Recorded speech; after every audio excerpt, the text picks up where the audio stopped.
Olá, bom dia. Estamos no terceiro dia da campanha de 21 dias de consagração da Igreja Batista Jardim Auma.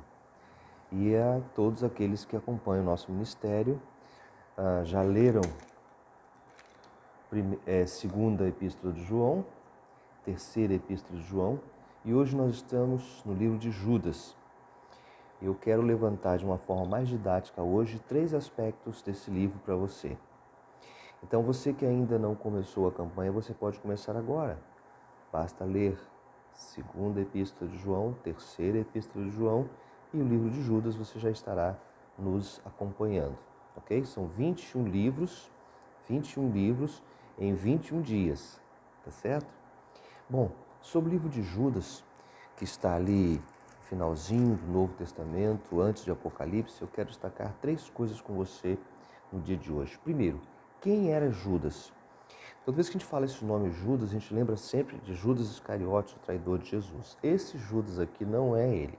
Esse Judas aqui é irmão de Jesus Cristo, filho de Maria e de José. Está em Mateus capítulo 13, versículo 55. E também em Marcos 6, versículo 3. Eu cito para você poder estudar depois. Em Mateus 13, 55, fala de Tiago, José, Judas, Simão, são irmãos de Jesus Cristo. E em Marcos 6, 3, fala de Tiago, José, Judas, Simão e as irmãs de Jesus, que nós não temos os nomes nem a quantidade de irmãs. Pois bem, Maria teve outros filhos depois de Jesus. Jesus foi o primogênito e depois teve outros irmãos.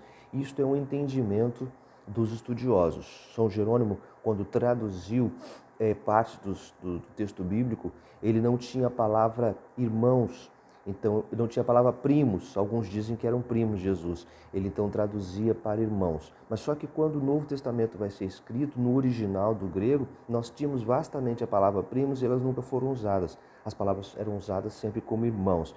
Então, a maioria dos teólogos defendem que esses eram irmãos legítimos, irmãos verdadeiros de Jesus Cristo.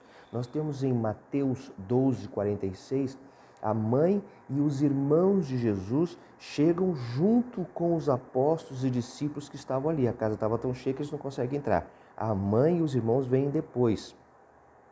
Lucas 8,19 também fala isso. Marcos 3, 31, 35 também fala isso. Que a mãe e os irmãos de Jesus chegam depois para encontrar com ele, mas tinha muita gente na casa, não pode entrar. Falam com os discípulos, os apóstolos, e Jesus Cristo dá aquela resposta que muitos já conhecem.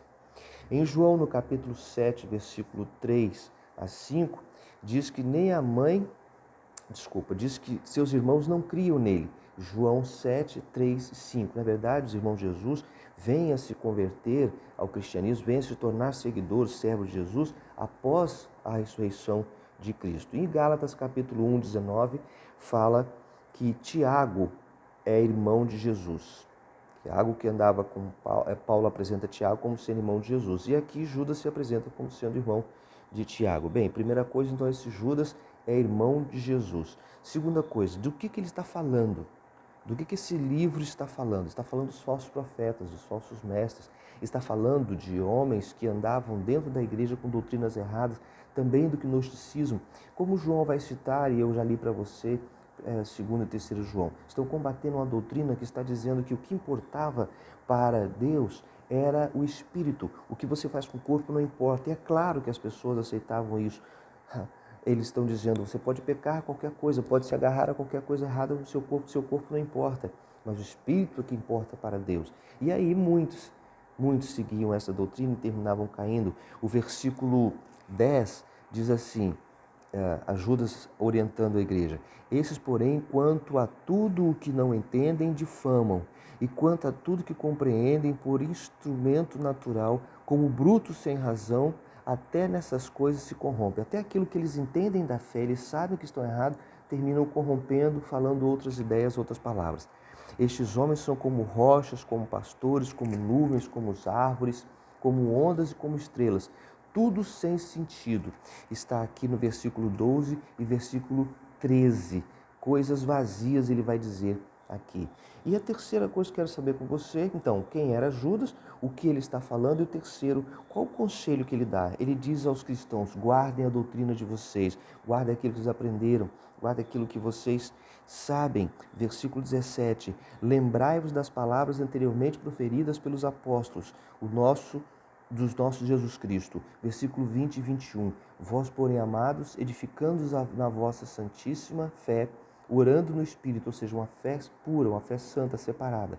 Guardai-vos no amor, esperando diante de Deus, esperando a misericórdia do nosso Senhor Jesus Cristo para a vida eterna. Ou seja, use o amor a Deus que você tem, use a fé que você tem, se guarde para Deus. Muito cuidado com as falsas doutrinas que vêm de falsas palavras que parecem bonitinhas e faz sentido. Hoje, a frase seria: meu corpo, minhas regras. Você tem escutado isso e achando que isso é muito novo. Não, isso é muito antigo e já estava penetrando na igreja e distorcendo a cabeça das pessoas e elas achavam que podiam fazer o que quisessem. Não funciona assim. Que Deus abençoe você e você tenha sabedoria para estudar a Bíblia e entender a sua palavra. Senhor, meu Deus, meu Pai, muito obrigado por mais um dia. Dá-nos santidade na tua presença. Obrigado porque nós estamos entendido que ler a Bíblia e orar continua sendo o melhor remédio para combater a pandemia, para combater o vírus da Covid, para combater, ó Deus, a doença do pecado. Abençoe todos que estão estudando a Bíblia comigo, em nome de Jesus. Amém. Deus te abençoe e até amanhã para o encontro das 8. Tchau, tchau.